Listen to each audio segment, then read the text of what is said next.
সরকারি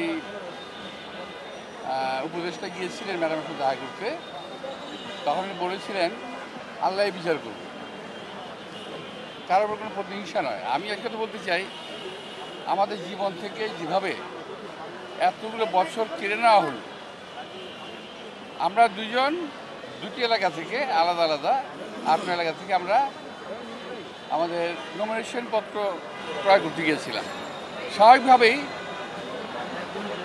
আমার সঙ্গে অনেক লোক ছিল, কর্মীরা ছিল। তো যখন ভিড় হলো বাড়ির অতর্কিতভাবে ওখানে পুলিশ এসে হামলা করল অন্যায়ভাবে, আমরা কিছুই করিনি। হামলা করলো, আমাদের কর্মীরা আহত হলো, মামলা হলো প্রায় গত 8,000। আমি আমার এই মামলা দীর্ঘ পরীক্ষা নিরীক্ষার পর মাননীয় আদালত দেখেছেন যে এই মামলায় আসলে কিছু নাই। তো অবশেষে আজকে আমাদেরকে খালাস দিয়েছেন। আলহামদুলিল্লাহ, আল্লাহ তাআলার কাছে অনেক শুকর। দেশবাসী যারা আমাদেরকে সমবেদনা জানিয়েছেন তাদের প্রতি অনেক কৃতজ্ঞতা এবং ধন্যবাদ। তো আমি আশা করব বিচার ব্যবস্থা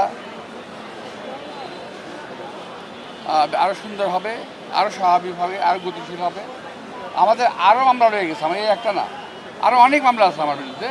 আমি আশা করছি এবং আমার এবং আপনার আব্বাসের বিরুদ্ধে যে মামলাগুলো আছে অচিরেই সবগুলো মামলা আমাদেরকে খালাস দেওয়া হবে ইনশাল্লাহ।